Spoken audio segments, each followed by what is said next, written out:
Good evening. Quorum present, time being 6:14. We'll declare this meeting open, and this is a public hearing,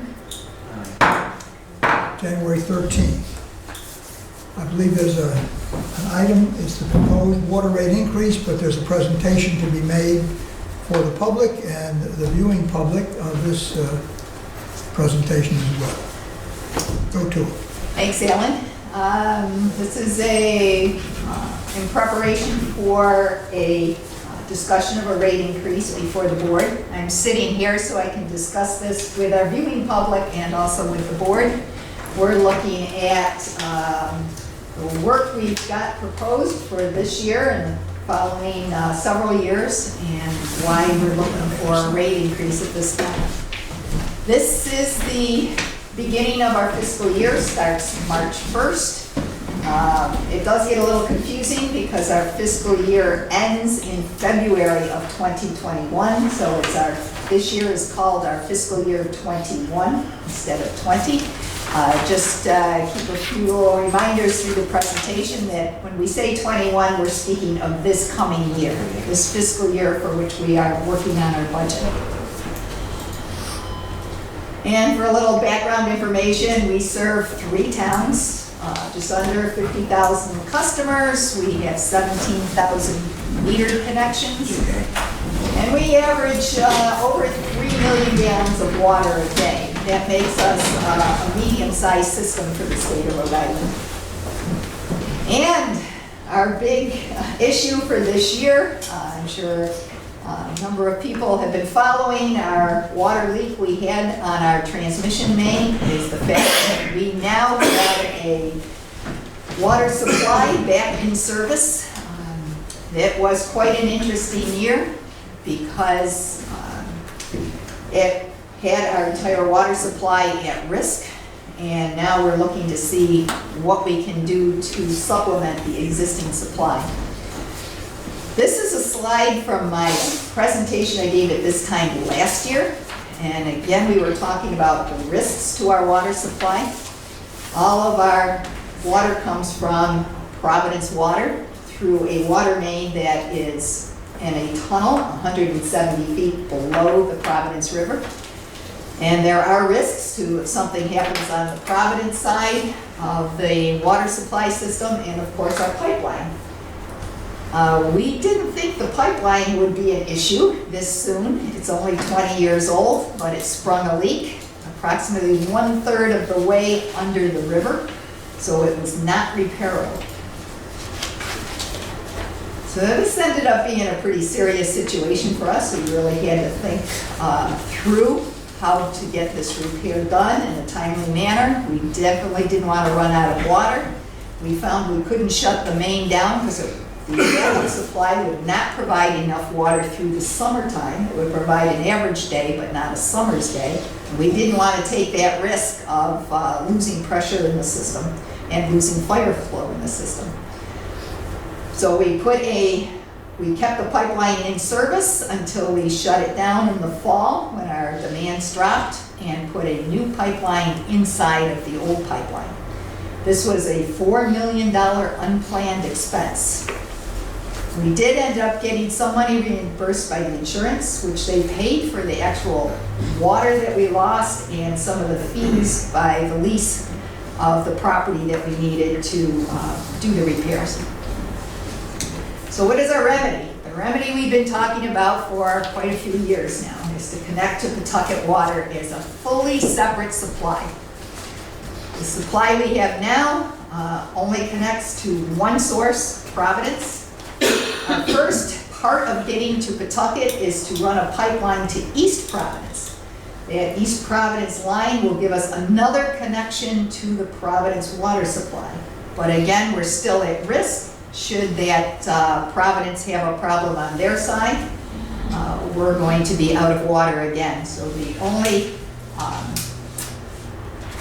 possible means of having a redundant supply at this time is to go to Pawtucket. Pawtucket's got a supply that's fairly high quality, comparable to Scituate Reservoir. They've got a new treatment plant, and they've totally renovated their distribution system and water mains as well.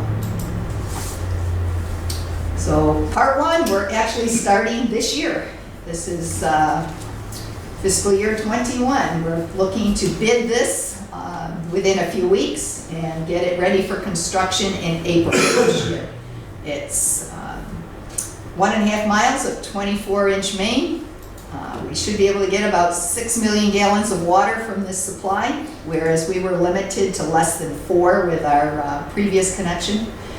And which will give us supply year-round, should we need it. And this is just an indication of we're connecting to the Providence system on the red line. They have the blue line to the north is their pipeline that comes across the river, and the blue line to the south is our pipeline. So connecting these two lines together will give us a fully redundant supply with the city of Providence.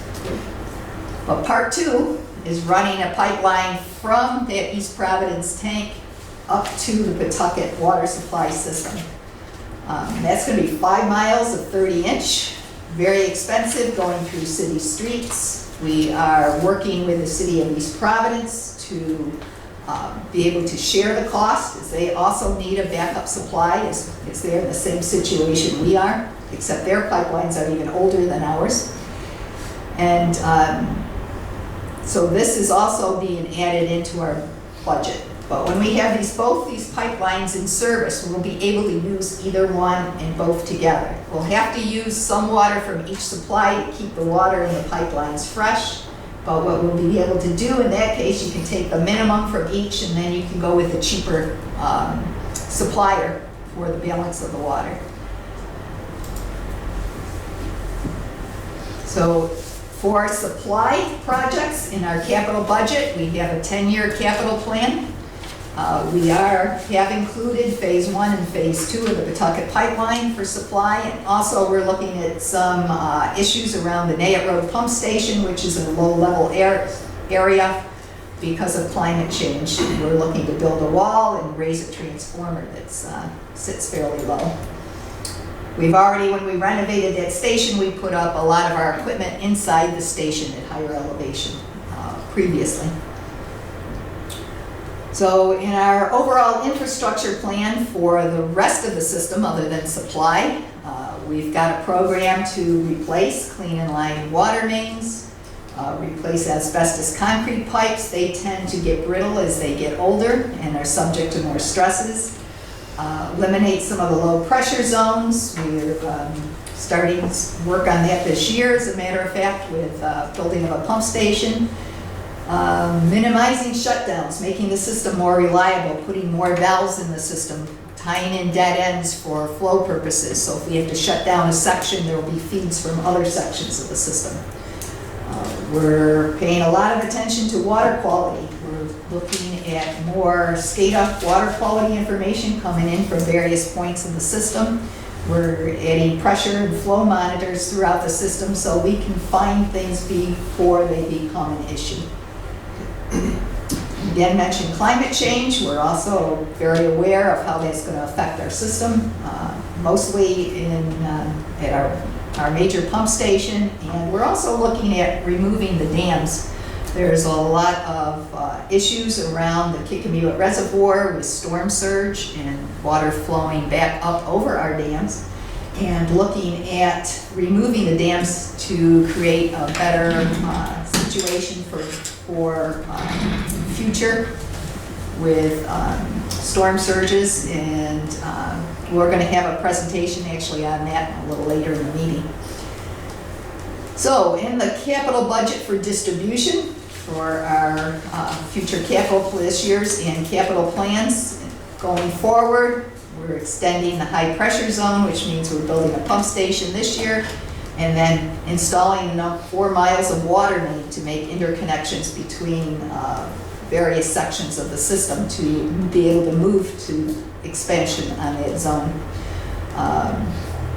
Next year, just for one coming up, is we'll be working on Metacom Ave again, pending what happens with the work in Bristol by the state this year. We certainly don't want to get involved in a traffic situation.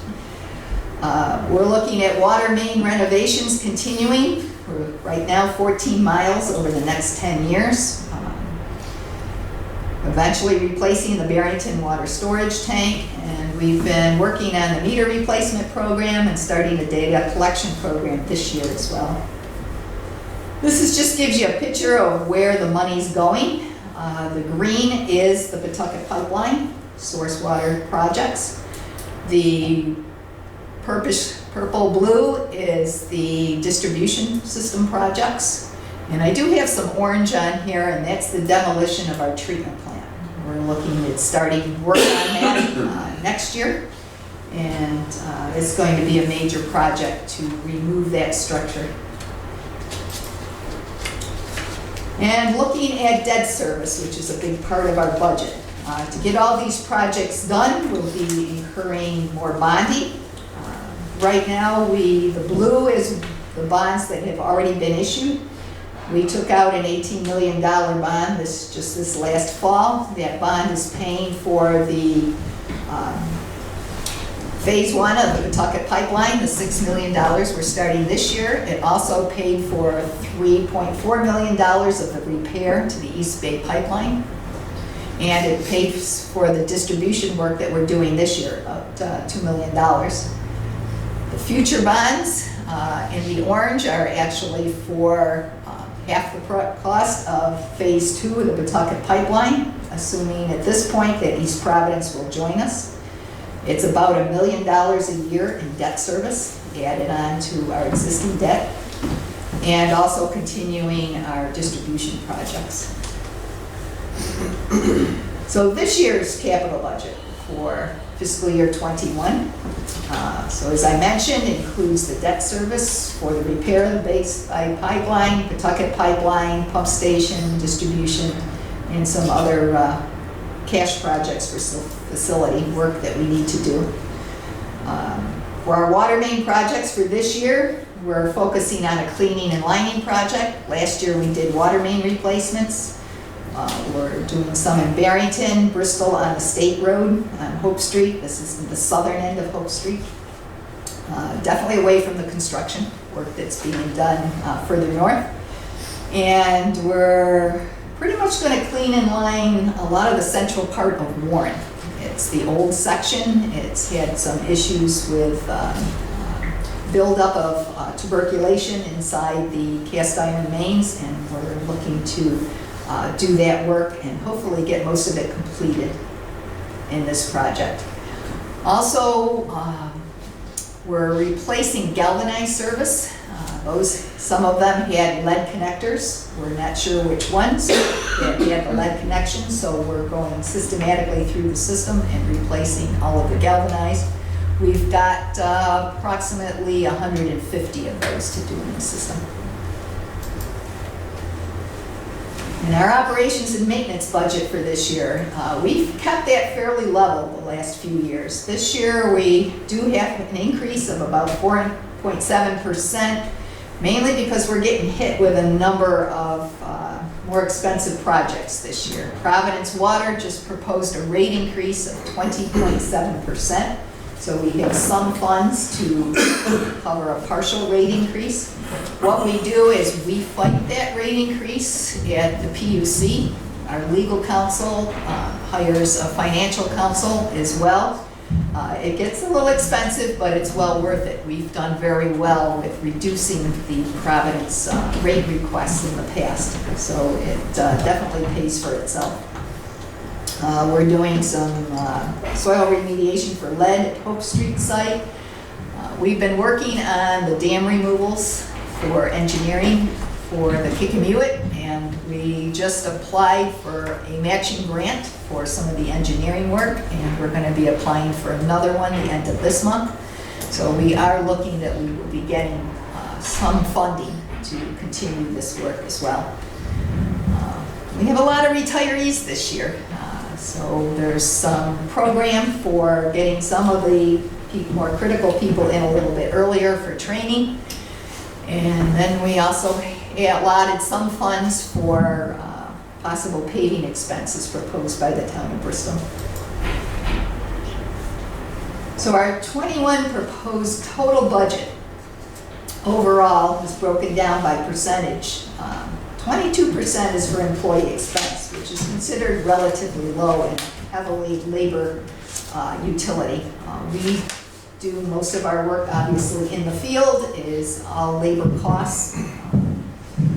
One thing I do want to point out, our capital construction is 35% of our budget. That's the majority of our budget. So we do spend a lot of money on projects, and we keep our focus on getting those projects through and done. Providence Water, our supply is under 20%. Hopefully it doesn't go much more than that. And then everything else that we pay for is in the O&M expense. And that includes a number of products, administrative costs, chemicals, so on, that every utility needs to operate. But meanwhile, I just want to mention that we have been very conscientious of our expenses. We've instituted a number of efficiencies. I just point this first one overall because this is since the 90s. We used to be 38 people. We did have a treatment plant, but we had a very understaffed distribution system. So when the treatment plant was shut down, we transferred everyone to the distribution system. And we also increased our management staff by 3. We added an engineering project manager because we do a lot of our engineering in-house now, which also saves us costs. We have an MIS manager as we have fully computerized the organization. And we also have a GIS technician, which handles all of our GIS mapping and asset management. So over the last few years, we've added a lot of equipment and computerization. We have our operators have their own iPads out in the system. They can look up all the information they need. We have all of our data available for for our operators. We are going to have more data available for customers, as I mentioned down a little further here on our smart meter system, which we've been installing. We're about 90% done with that now. Just to mention that, once we have our data collectors up, which we're working on this year, customers will have access to their meter data on an ongoing basis. It will be updated approximately every 15 minutes.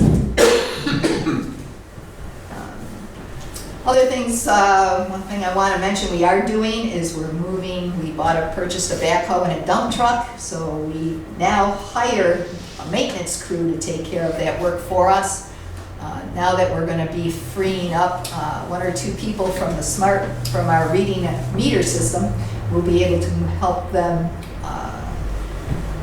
with the moving into our distribution system group as a water utility operator, and help now do a lot of our work in-house for backhoe operation. And the issue that we have is we've had somebody that's very responsible, but we only get 1 bidder when we advertise for our backhoe services and our maintenance services for when we have emergencies and when we need do any of our field work to access our water mains.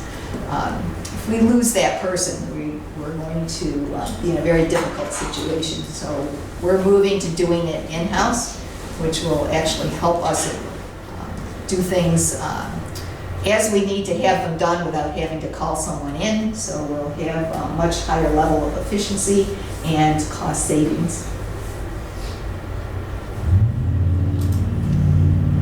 But overall, just to mention, we are still seeing reductions in usage through, I believe, still conservation as low flow toilets, low flow washing machines, dishwashers, and so on go through renovation projects that we had a little higher last year. It was warmer and drier. We know this year is going to be considerably lower because of our leak, but our general tendency is still downward as far as customer consumption.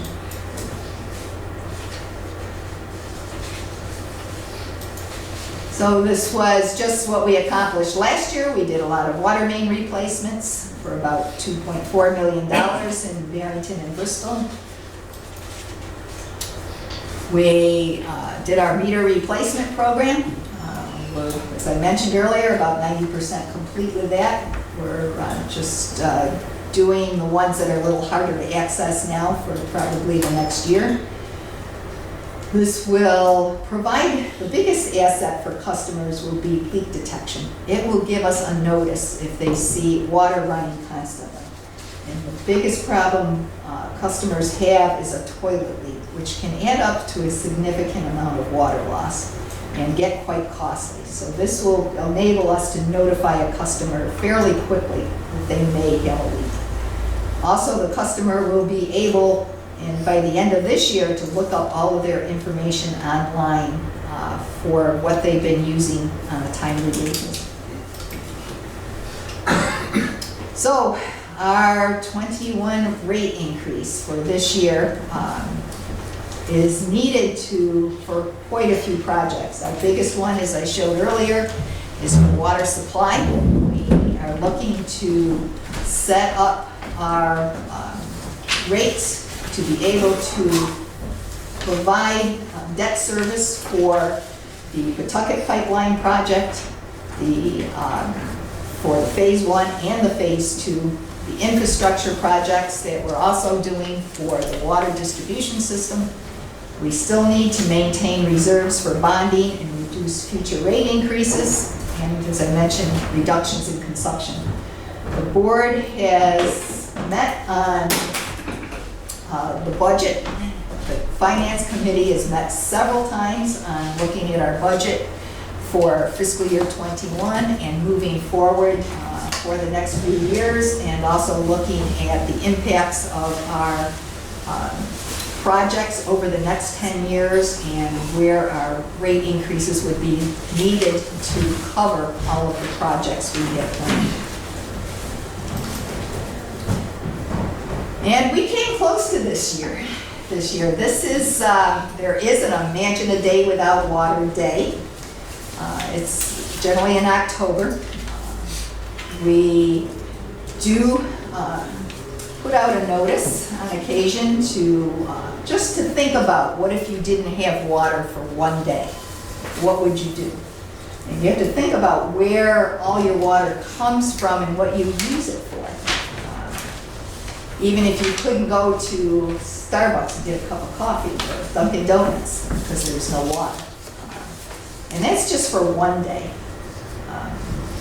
Where do you go if you don't have water for a month? Where do you go if you don't have water for 6 months? This became very real for us this year. We really found out that things can happen that you don't plan for. We had a 20-year-old pipeline that should have lasted 100 without any problems. And this really makes our system at risk and points out the issues that we could run into. We do have some backup with East Providence. If this happened in the summertime, where we absolutely had no other water supply, we would have had to go on very severe restrictions. We try to plan for the worst conditions, but this is why we've been looking to have a full redundant supply from the city of Pawtucket. And that's all I have. And I just wanted to mention that it's the board's responsibility to make sure we have rates to cover the work that we need to do. And actually, I want to mention this is in state law as well.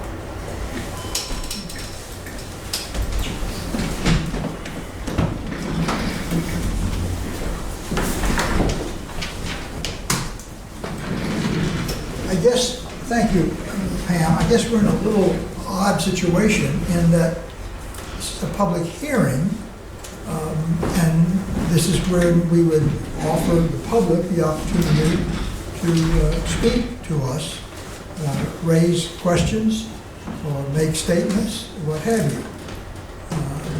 Everybody here is connected with us in some way.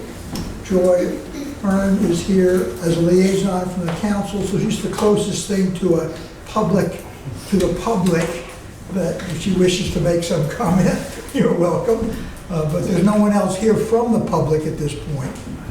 to counteract or question the presentation that's been made. I think I would just say, I'm hoping that there was a general enough that lots of people heard about this public hearing. I just went on the website and I didn't see a big public hearing happening. The advertisements, I'm not sure when it appeared, it was in all the 3 local papers. wasn't Yes, it? we had it twice in the local papers, and it was posted at our general spots, town halls, libraries.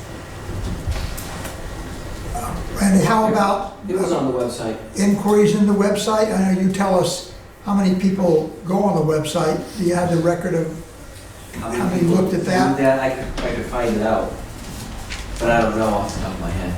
I know since the issue with the emergency replacement, the volume is decreased, as I understand it. It's gone way down, and it's also shifted to back to normal. Okay. So, Joy, yes, it's been publicized appropriately. And of course, this board some time ago took the stance, even though we could do it, we always have a public hearing whenever we change the rates anyway. So we've advertised that. Good policy. So I guess the only thing I can do at this point is conclude the public hearing, unless one of the directors or staff has a question. We'll conclude the public hearing at 6:40, excuse me.